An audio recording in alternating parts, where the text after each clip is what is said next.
Good morning students. Welcome back you all in Shivaji Group of Institutions online classes.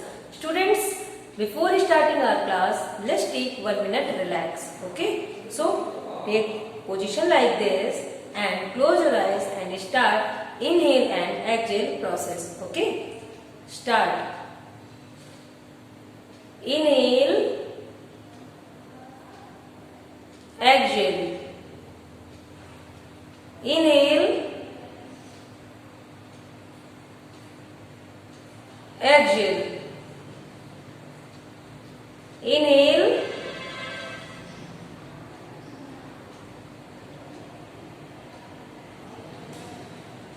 exhale. Inhale,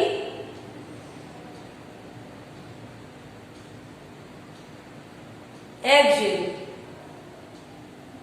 Inhale,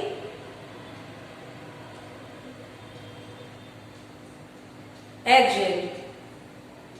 Students, now open your eyes and get back to your position. Students, this is your first period and this is your Hindi literature period. So take out your Hindi literature book, Surbhi Hindi Pathmala, and open up the page number 47. Okay? बच्चों, मैंने आपको इससे पहले की कक्षा में पाठ 6 पढ़ाया था। पाठ 6 का नाम था कीचड़ में कमल, और मैंने आपको इसके बाद इस पाठ के पिछले वीडियो में मैंने आपको इसके अभ्यास कार्य भी करा दिए थे, और मुझे आशा है कि आपने अभ्यास कार्य कर लिए होंगे। बुकलेट आपको मिल गई है, तो बुकलेट में आपको जो मैंने प्रश्न उत्तर बताए थे वो उसमें दिए गए हैं, तो आप उन्हें याद करेंगे और अपनी कॉपी में वर्क कंप्लीट करेंगे, और शब्दार्थ भी आपने याद कर लिए होंगे। अब हम बढ़ते हैं अब आगे हमारे अगले पाठ की तरफ, और हमारा जो अगला पाठ है वो है पाठ 7 ईश्वर चंद्र विद्यासागर। इसमें हम किसके बारे में पढ़ेंगे? ईश्वर चंद्र विद्यासागर के जी के बारे में पढ़ेंगे। और आप इनके बारे में क्यों पढ़ेंगे, इनके बारे में आपको क्यों पढ़ने के लिए दिया गया है, मैं आपको भी बताती हूँ। उससे पहले जब आप पाठ 7 ओपन करेंगे तो आपको यहाँ पे पेज नंबर 47 में हंसो हंसो, यहाँ पर आपको कुछ चुटकुले दिए गए हैं, है ना? और तो आपको ये खुद पढ़ लेने हैं, ठीक है? ये आपको स्वयं पढ़ने हैं। पेज नंबर 47 आपको पढ़ना है, तो आप स्वयं पढ़ें और ये चुटकुले अपने मम्मी पापा को सुनाएं, ठीक है? अपने घर में अपने बड़ों को सुनाएं, अपने छोटों को सुनाएं, अपने दोस्तों को सुनाएं। तो आइए अब हम आगे बढ़ते हैं। पाठ का नाम है ईश्वर चंद्र विद्यासागर, और आपको पेज नंबर 48 अर्थात पृष्ठ संख्या 48 ओपन करनी है। तो पाठ 7 ईश्वर चंद्र विद्यासागर। तो ईश्वर चंद्र विद्यासागर अपनी विद्वता अर्थात अपनी बुद्धि के लिए, देश और विद्वता के लिए तथा समाज और देश के लिए अपने किए गए अपने कार्यों के लिए हमेशा याद किए जाते हैं। उनका जो सामाजिक योगदान है, सामाजिक कार्यों का, समाज के उत्थान के लिए उन्होंने बहुत कार्य किए हैं, इसलिए हम आज इनके बारे में पढ़ेंगे। और आप जब इनके बारे में आगे पढ़ेंगे तो यहाँ पर आपको इस पाठ में ईश्वर चंद्र विद्यासागर जी की महानता के बारे में आपको एक छोटी सी कहानी दी गई है, जिससे आप ये अंदाजा लगा सकते हैं कि वो कितने महान थे, उनकी महानता कितनी अलग थी और वो कैसे व्यक्ति थे। तो आइए अब हम देखते हैं। तो सबसे पहले आपको ईश्वर चंद्र जी के बारे में जानना होगा, ये कैसे व्यक्ति थे। ईश्वर चंद्र विद्यासागर जी का जन्म एक निर्धन परिवार में हुआ था। कैसे निर्धन, अर्थात गरीब परिवार में हुआ था। ईश्वर चंद्र जी का जन्म एक निर्धन परिवार में हुआ था। इनके पिता का नाम ठाकुरदास था और इनकी माता का नाम भगवती था।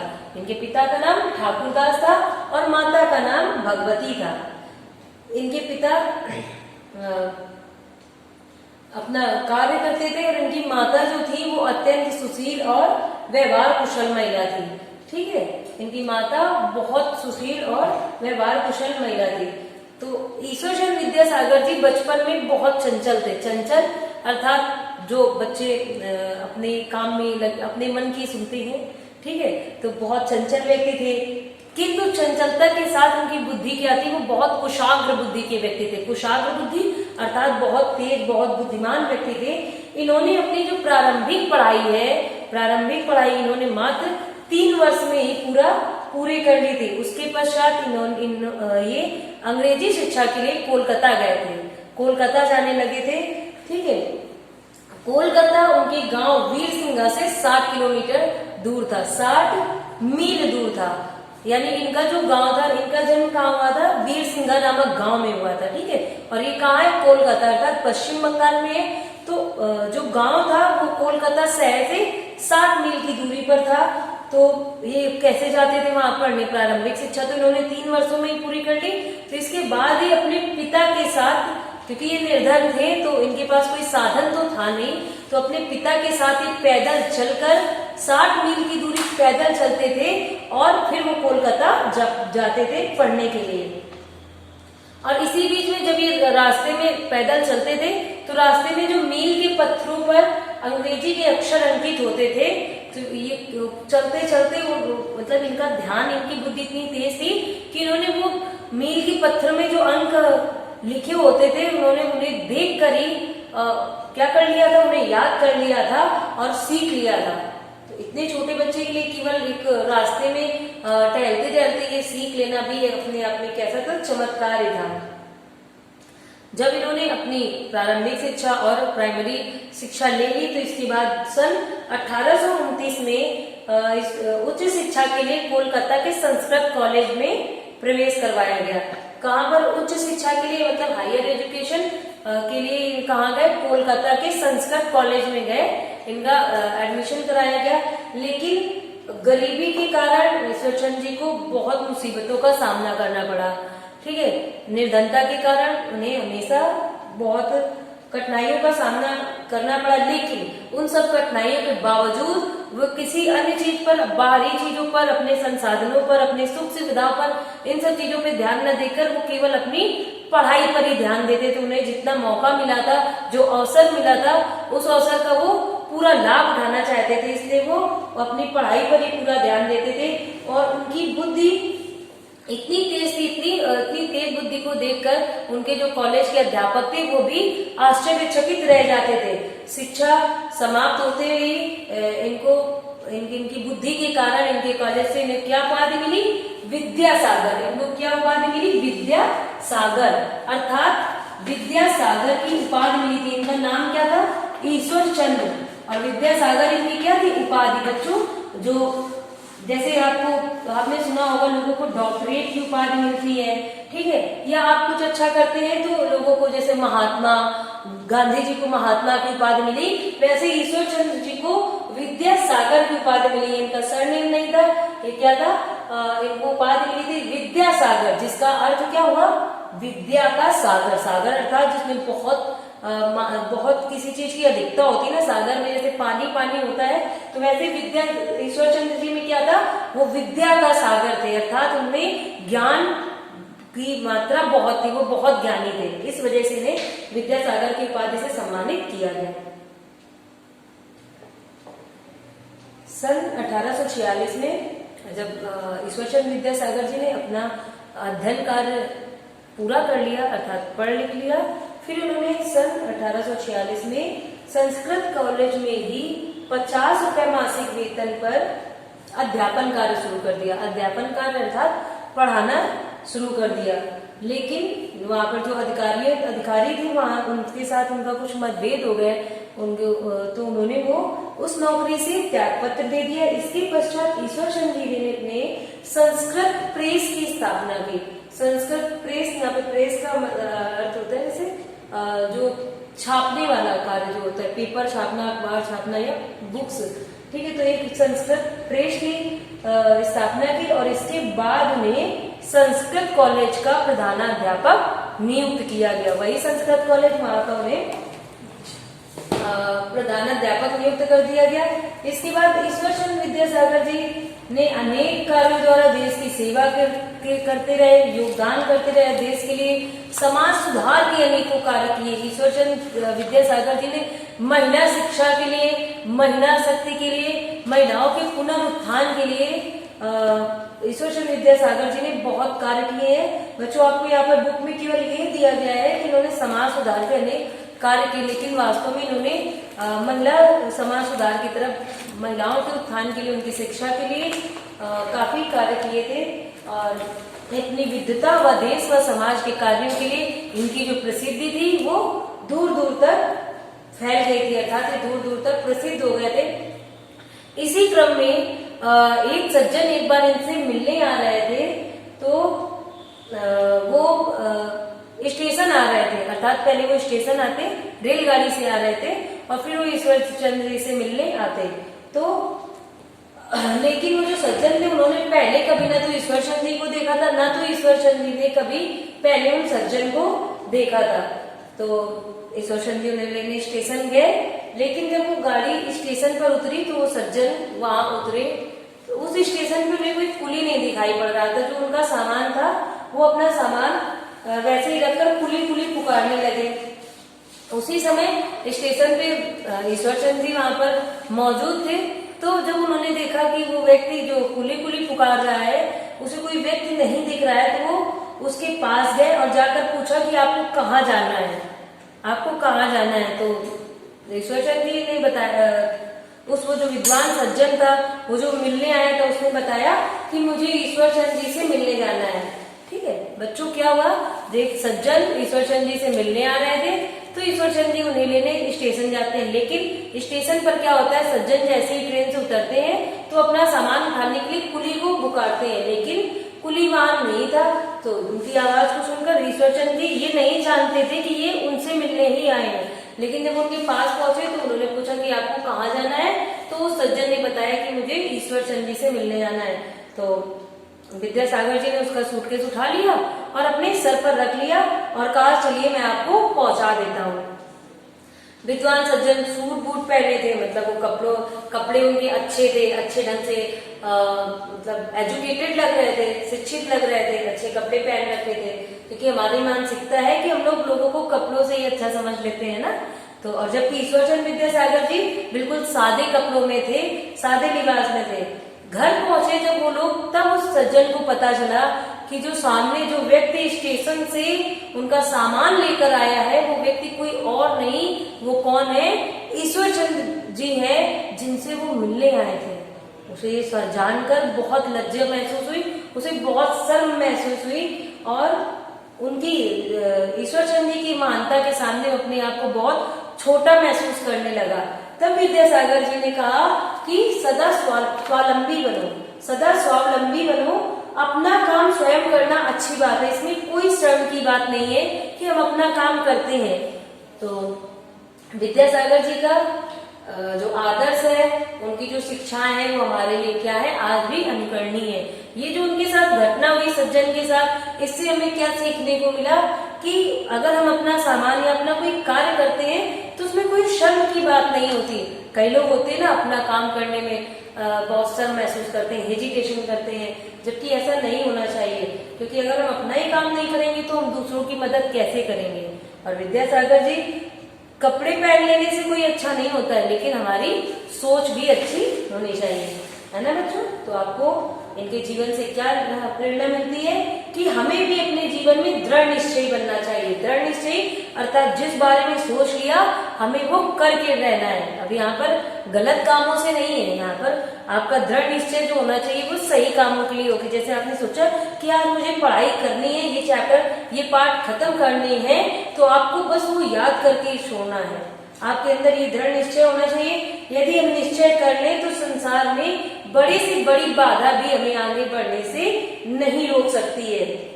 ईश्वरचंद्र विद्यासागर जी ने का जन्म भले ही निर्धन परिवार में हुआ हो, लेकिन उनकी जो कुशाग्र बुद्धि थी, अपनी बुद्धि के बल पर वो इतने आगे गए और उन्होंने देश का भी नाम रोशन किया, अनेक लोगों के लिए प्रेरणा स्रोत बने। ठीक है, अनेक समस्याओं का सामना करके भी संसार में तथा अपने देश का नाम रोशन किया। उसी तरह से यदि हमारे अंदर भी दृढ़ शक्ति हो तो कोई भी अभाव हमें आगे बढ़ने से नहीं रोक सकता है।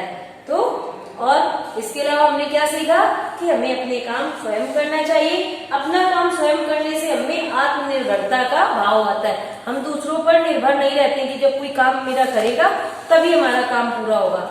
जब अगर हम किसी काम को करने के योग्य हैं तो हमें वो काम कर लेना चाहिए। सो स्टूडेंट्स, आई होप आपको ये चैप्टर समझ में आया होगा। आपने ईश्वरचंद्र विद्यासागर जी के जीवन से कुछ प्रेरणा ली होगी, इनसे कुछ सीखा होगा और जरूर सीखिए। बच्चों, आपको ये पाठ, आपका होमवर्क है कि आपको ये पाठ पुनः पढ़ना है। होमवर्क में क्या करना है? पाठ पुनः पढ़ें, शब्दार्थ याद करें। शब्दार्थ याद करने, जो शब्दार्थ दिए गए बच्चों, यहाँ पर आपको हर चैप्टर में शब्दार्थ दिए जाते हैं, तो शब्दार्थ याद करें। और पाठ पढ़ते समय जो कठिन शब्द आए, आपको उन कठिन शब्दों को क्या करना है? रेखांकित करते जाना है, रेखा खींचते जाइए और अपने घर में अपने बड़ों से की हेल्प से उन शब्दों का उच्चारण करने का प्रयास करें। ठीक है? और जब आप बार बार किसी चीज का उच्चारण करेंगे, वो कितना भी कठिन हो, आप उसको हल कर ही लेंगे। ठीक है? इसके अलावा आपको अभ्यास कार्य स्वयं करने हैं। आपको पाठ मैंने बता दिया है, तो उसी आधार पर आपको इस चैप्टर के अभ्यास कार्य करने हैं। Okay, so students, that's enough for today. We will meet again in our next class. Till then, complete your all work and learn your all work which I have given. Okay, thank you.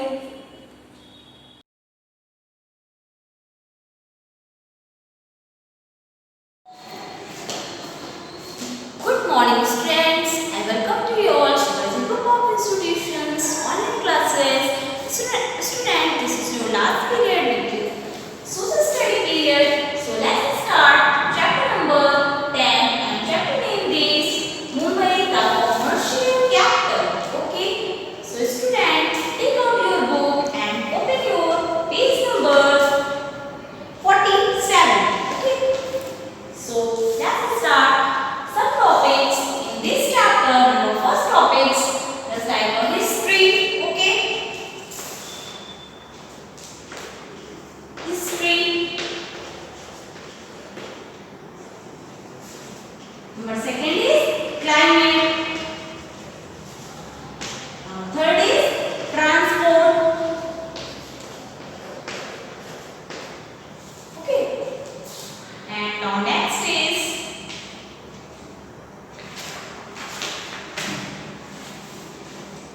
festivals.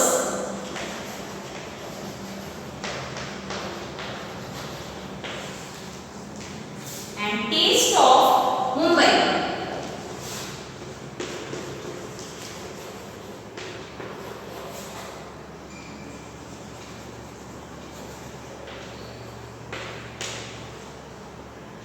Okay, once again I am building some topics here. Now first topic is there history. Okay, now second topic climate. Okay, now third is transport. Now fourth is festival. Okay, and now fifth is taste of Mumbai. Okay,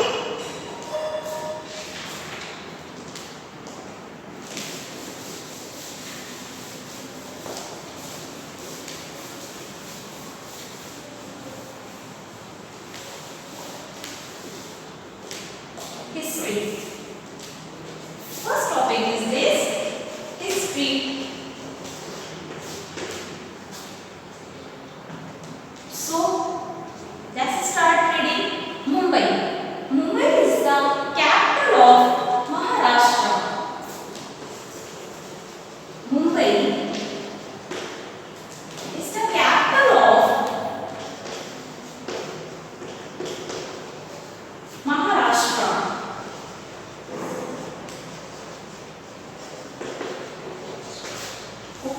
Mumbai is the capital of Maharashtra. Long ago, it was made of 7 islands. यहाँ पर कितना Iceland है? 7. Okay, 7 islands. Okay, which were full of marshy forests and small fishing villages of the Koli people. Okay, the place was named after the local goddess Mumba Devi. यहाँ की जो देवी है वो है मुंबा देवी, जिनके नाम से हमारा जो है मुंबई पड़ा है.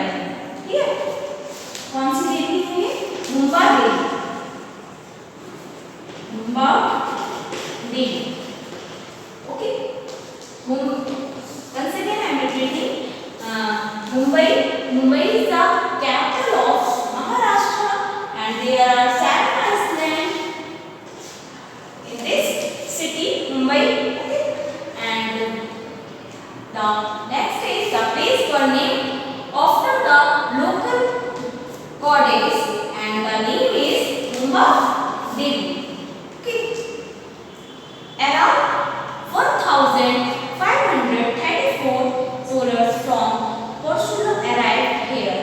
They found out that it was a good place for ships to local and unloaded goods. Okay. They named it Mumbai or good bad. It became the capital of Maharashtra in 1960. 1960 में जो हमारा महाराष्ट्र है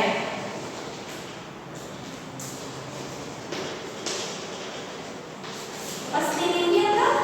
बॉम्बे. इसमें इसे जानते हैं तो Bombay. Okay, Bombay के नाम से जानते हैं. They named it Bombay और या फिर गुड बाय और अदर नेम क्या थे? Good bye.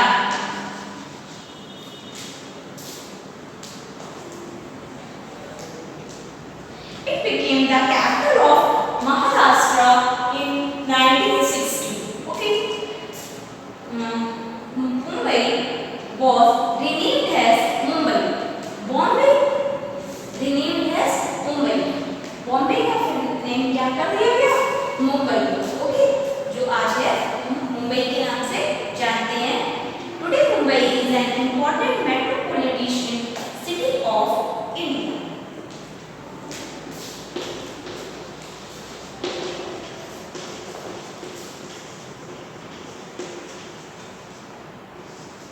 City of India. Okay, it is situated on the west coast of India. Okay, the governor and the chief minister of Maharashtra live in Mumbai. ये कहाँ पे रहते हैं? मुंबई में रहते हैं. जो हमारे यहाँ के जो महाराष्ट्र के चीफ मिनिस्टर हैं या फिर जो गवर्नर वगैरह हैं वो कहाँ रहते हैं? Mumbai. Okay, now second topic, climate.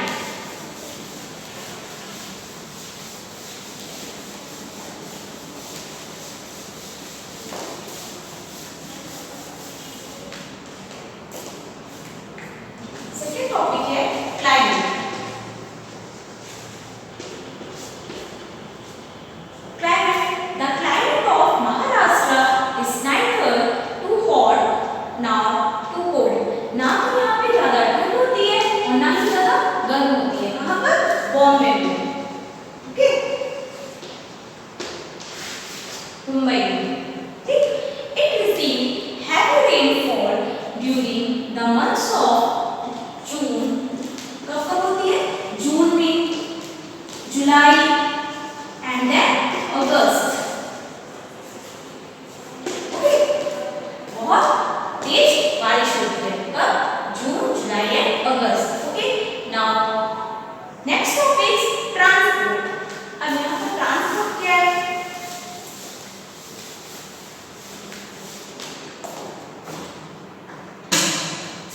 Next is transport. Okay, Mumbai is the biggest seaport of India. Biggest seaport.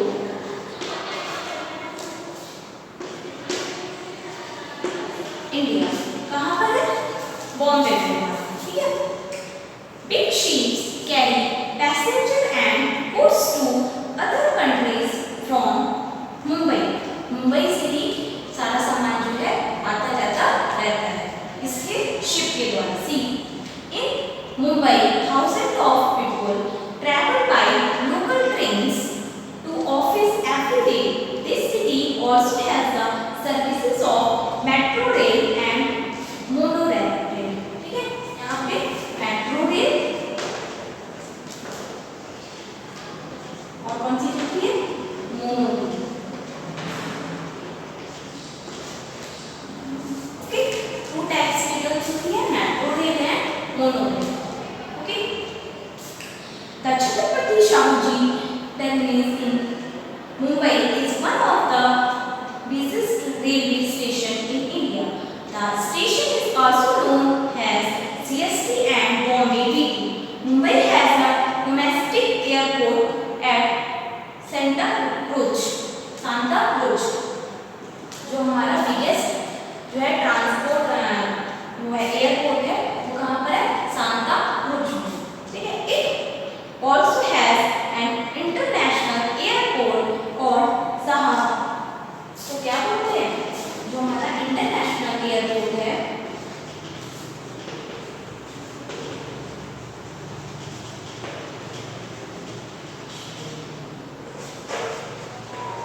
Train start हुई थी वो किस सिटी पे स्टार्ट हुई थी?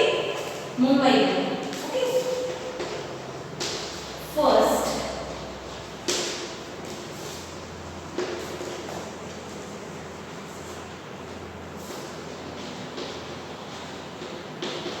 स्टेशन इन मुंबई। ओके, जो हमारी फर्स्ट रेलवे स्टेशन थी वो हमारी कहाँ पर थी? मुंबई में। सॉरी, फर्स्ट रेलवे ट्रेन जो थी हमारी वो कहाँ पर थी? मुंबई में। Okay, once again I am repeating the topics. जो हमारा इंटरनेशनल एयरपोर्ट है वो this is the called Sahar, and two types of trains, metro trains and mono train. Okay, and first railway train in Mumbai. Are you clear? So student, complete these topics. Okay, and note down the homework.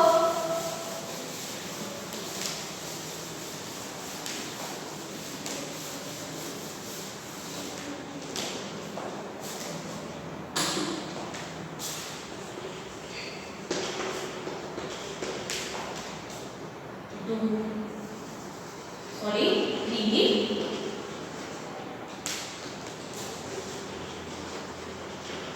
Read chapter 10 on page number 47 and find out